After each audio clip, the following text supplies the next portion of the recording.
3 साल हो चुके थे बेटे को अपना घर छोड़कर विदेश में बसे हुए। इन 3 सालों में बूढ़ी मां और ज्यादा बूढ़ी हो गई थीं। 75 वर्ष की उम्र में सुलोचना देवी की याददाश्त काफी कमजोर होती जा रही थी।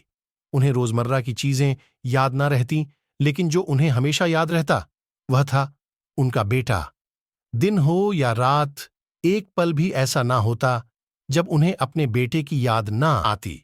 दूसरी तरफ बेटा था जो साल भर में एक आध बार अपने मां को फोन कर लिया करता और एक 2 मिनट से ज्यादा बातें भी न किया करता। फिर भी यह बूढ़ी मां टकटकी लगाए अपने बेटे का इंतजार करती रहती। एक दिन बेटे का विदेश से फोन आया। हेलो, हेलो, सुन रही हो ना मां? अनिल बोल रहा हूं, तुम्हारा बेटा। कैसी हो मां? मैं ठीक हूं बेटा। तुम, बहू और मेरा पोता कैसा है? मां ने पूछा। सब अच्छे हैं मां। मैं अगले हफ्ते गांव आ रहा हूं मां, तुम्हें लेने। अब हम सब साथ में ही लंदन में रहेंगे मां। तुम्हारी बहू कह रही थी मां को यहां पर लेकर आओ, बेचारी अकेली वहां परेशान होती होगी, बेटे ने कहा। मां की बूढ़ी सूखी आंखें आंसुओं से भीग गईं।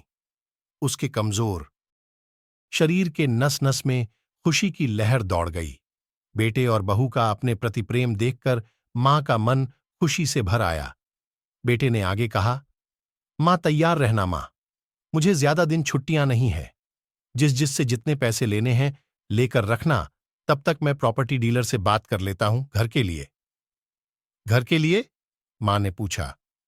हां मां, गांव का घर हमें बेच देना पड़ेगा। अब हम साथ में ही रहने वाले हैं, तो वहां पर घर रखने का कोई मतलब नहीं है मां, बेटे ने कहा। बुढ़ापे की वजह से ठीक से चलने में असक्षम मां ने पूरे मोहल्ले में घूम घूम कर अपनी इस खुशखबरी को सबको सुनाया।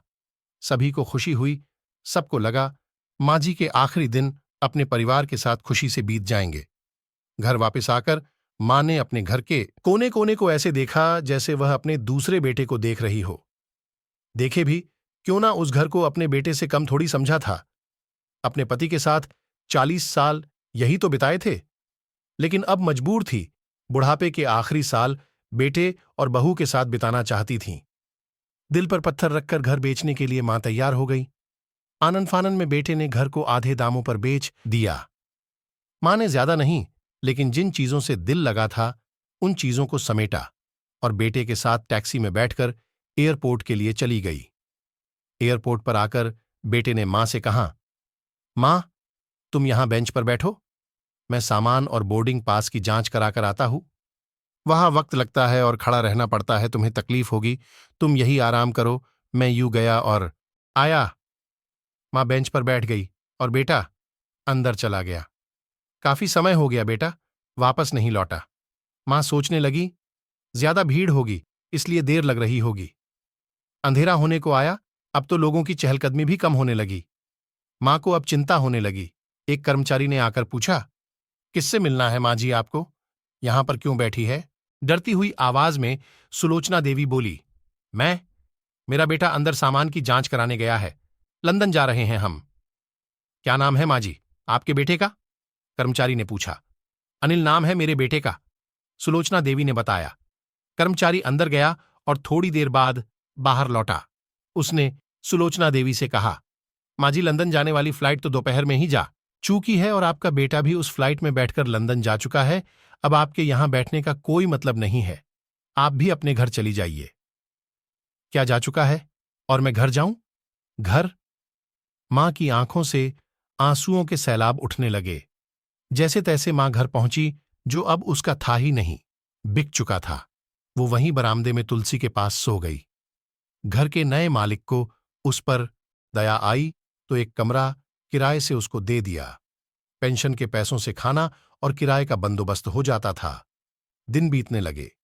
कुछ दिनों बाद घर के नए मालिक ने सुलोचना देवी से कहा, मां जी, आप अपने रिश्तेदारों के यहां पर जाकर क्यों नहीं रहती हैं?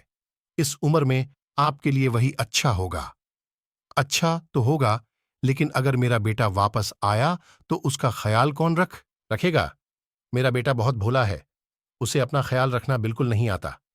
मैं कहीं नहीं जाऊंगी, क्या पता कब उसे मेरी जरूरत पड़ जाए, मां ने कहा। दोस्तों, सच बता रहा हूं, मां की ऐसी बातें सुनकर मेरी आंखों में आंसू आ गए। किसी ने सच ही कहा है, पूत कपूत हो सकता है, लेकिन माता कभी कुमाता नहीं होती। दोस्तों, आप सभी से हाथ जोड़कर विनती करता हूं, ऐसी और कहानी सुनने के लिए हमारे चैनल को सब्सक्राइब करें और कमेंट करें, बताएं ये कहानी आपको कैसी लगी।